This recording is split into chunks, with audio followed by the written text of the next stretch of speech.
You're listening to Catholic Family Podcast.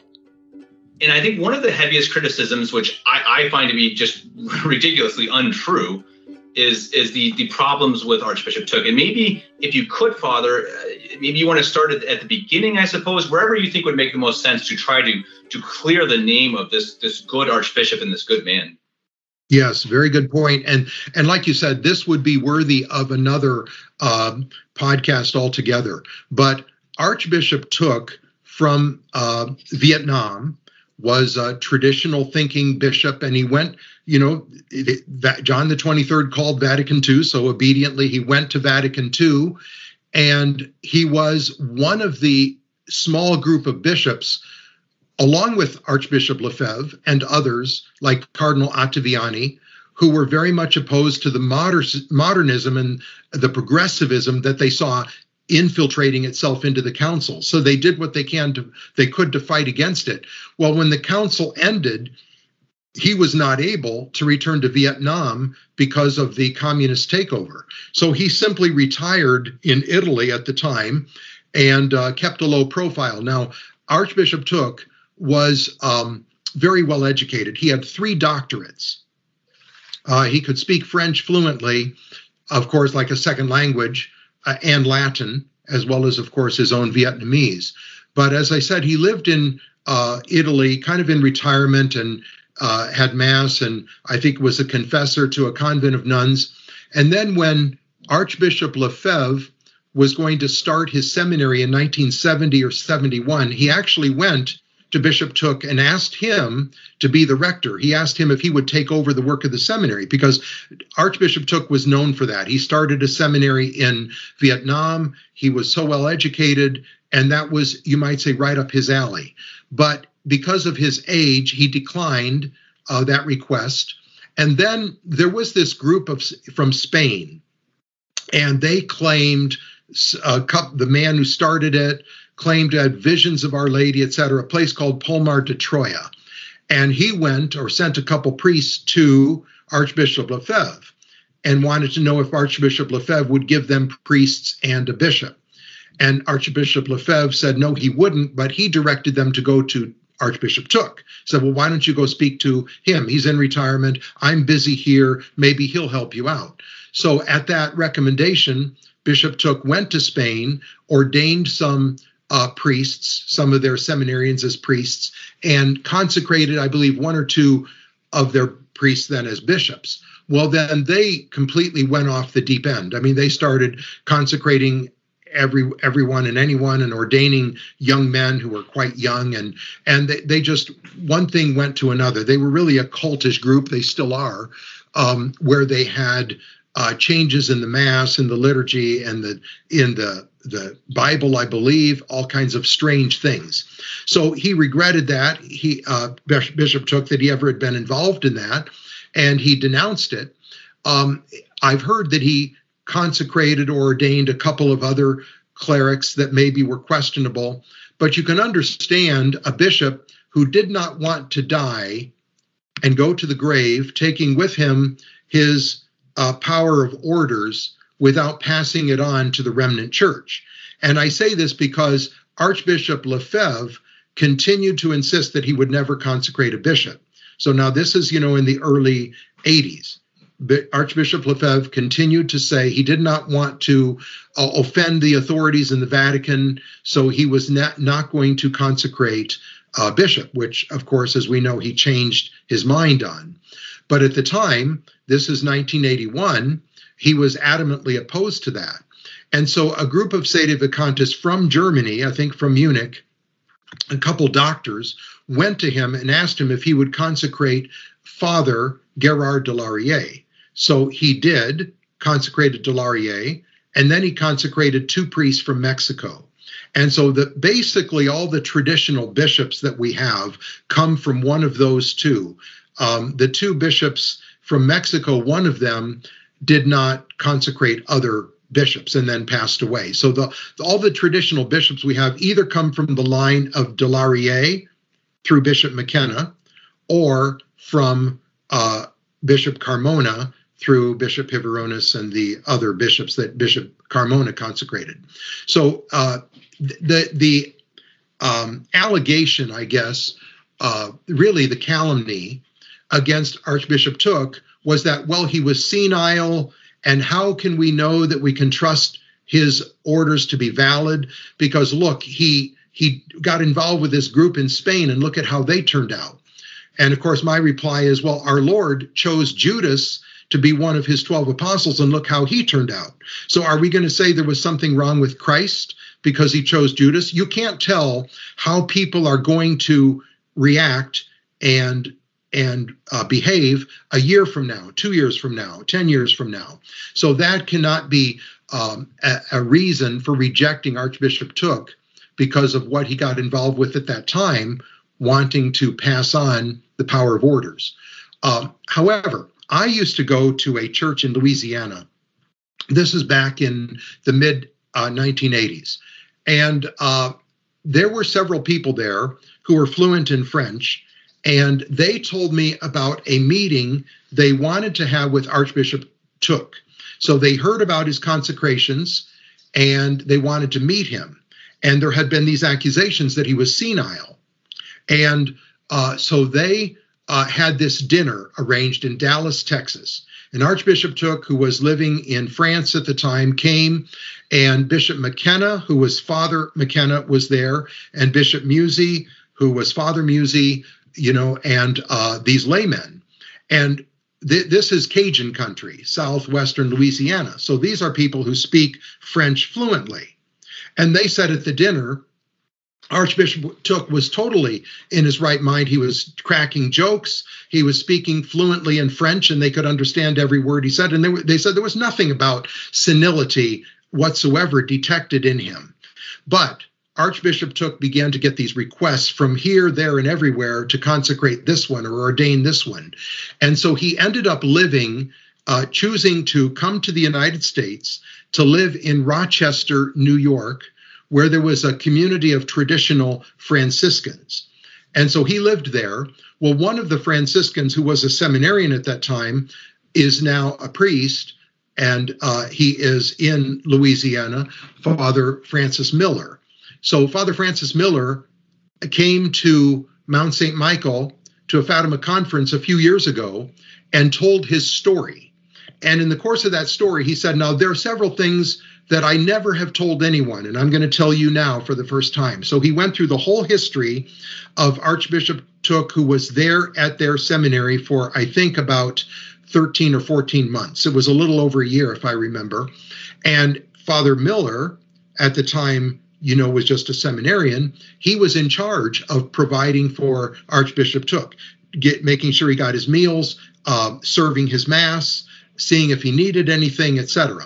So Archbishop Thuc lived there in retirement for a little over a year. Well, then a Vietnamese businessman came and wanted to take him to New York. So this is, Rochester, Western New York, wanted to take him to New York City to meet an ambassador or someone from Vietnam. And basically they kidnapped him. So Father Miller goes through that, and it would be good to listen to those who are interested to listen to his lecture from that Fatima conference. It might have been more like 4 or 5 years ago, but he went through the whole story of how he was kidnapped. And ever since then, no one was able to talk to him, and he died, I think, in 1984, I believe. I remember it was December 84 or 85 that he died. So he passed away. So but these consecrations of Bishop de Laurier and then Bishop Carmona were done in either 1980 or 1981. And he was certainly well in his right mind. And there's an interesting story about that. Bishop Donald Sanborn, who at the time was Father Sanborn, was part of this group of priests, 9, that eventually was 12, who got kicked out of the Society of St. Pius X by Archbishop Lefebvre in 1983 because they would not accept John Paul II as a pope. They wouldn't pray publicly for him as a pope, and there were other issues, but that was the main one. So they had that separation. Well, they had a couple of seminarians who wanted to be ordained, and they needed oils for, sacraments, holy oils. They needed confirmations. So as time went on, these priests were meeting, and they said, well, let's have one of us go to Brazil and talk to this Bishop Bishop de Castro Mayer, who had been a friend, a close associate of Archbishop Lefebvre, and had gone to Icone for the consecrations and co-consecrated, and to ask him if he would come and have confirmations or give them a bishop. And so Father Sanborn went to Brazil. So this is mid-80s. And he talked to Bishop de Castro Mayer, and will you give us confirmations? Will you ordain priests for us? And he said, no. He said, I won't do that because I'm just going to stay in my diocese and not get involved. But he said, why don't you go to, I think it was Bishop de Laurier or Bishop Carmona. It was one of the Thuc bishops. He says, why don't you go to him and ask him to help you? And Father Sanborn was surprised. And he said, well, don't you think that there's something to worry about with Archbishop Thuc and his mental state, etc.?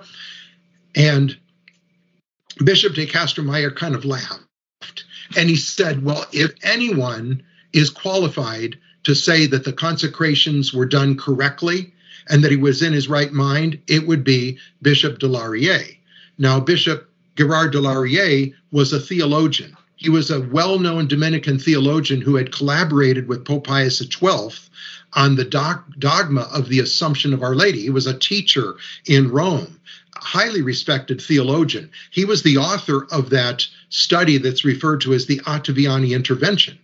And Bishop de Castro Mayer said to Father Sanborn, if anyone is qualified to say that Archbishop Thuc was certainly in his right mind and performed the consecrations correctly, it would be de Laurier. De Laurier would not function publicly as a bishop and call himself as a bishop if he thought there was any question about the validity of his consecration.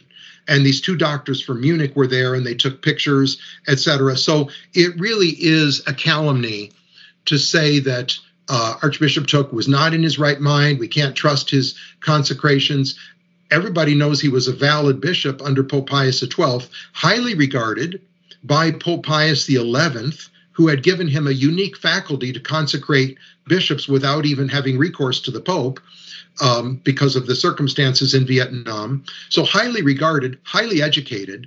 And so for anyone to say, well, I think he was senile because he got involved with this group and look at how they turned out later, and that's really a terrible calumny. So I just thought it was an interesting story of what de Castro Mayer said to Father Sanborn at the time, and that is what turned those priests, that is they were called the Society St. Pius V, in the initial days to at least look into the possibility of accepting Thuc line bishops, which, as we know, they all did, except for who was Father Kelly, refused to accept them, and Father Jenkins, those with him. But the rest, Sanborn, Dolan, Cicada, they all accepted the Thuc line as being valid and unquestionably licit and valid.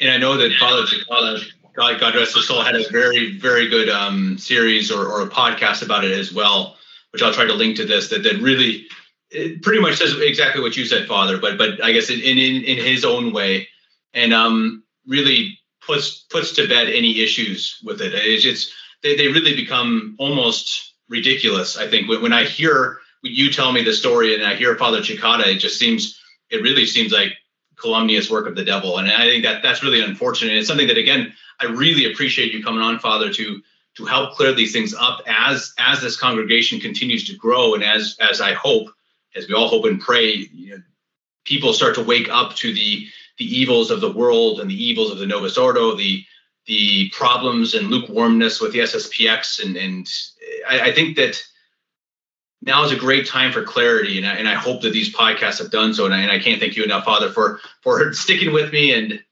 being patient and coming back on again, even though I let one of the shows kind of disappear. It's been really beneficial for me. I really greatly appreciate it. It's helped me to understand the CMRI in a better light. And I hope that it has done so as well to all the listeners out there. Father, I don't know if you have any last words. I would love to have you on again to talk. As you say, there are so many things we could talk about. The changes of the Vatican II. I think living through those times, I think, is absolutely fascinating. I'd love to talk to you about that sometime as well. But if you have any last words, if not, if you want to end with a prayer, or we can just sign off, whatever you want, Father. Well, thank you. And yes, I appreciate that opportunity. I would like to make just one final comment. But first, I would like to say I would like to come on again and maybe talk a little bit more about the early days. Because, I'm 67 years old now. And as I think about your generation, younger Catholics, traditional Catholics have no idea what the 60s and 70s were like for traditional Catholics who had to kind of find their way in the midst of the disaster resulting from Vatican II. So that's an interesting story, and I think it would be good to talk about that a little bit more. But at any rate, I would like to just reiterate for my final comment what the CMRI is all about. And all it is we are faithful traditional Catholics striving to preserve the true Mass, the true sacraments, the true teachings of the Church, the religious life as it always was before, and to help souls. That's all we're about, is helping to bring about the salvation of souls, because that's really what it's all about, to save souls. And all the rest to me is just distraction and not worth fighting over or spending time on. So that's what I'll leave it with, Kevin. Thanks.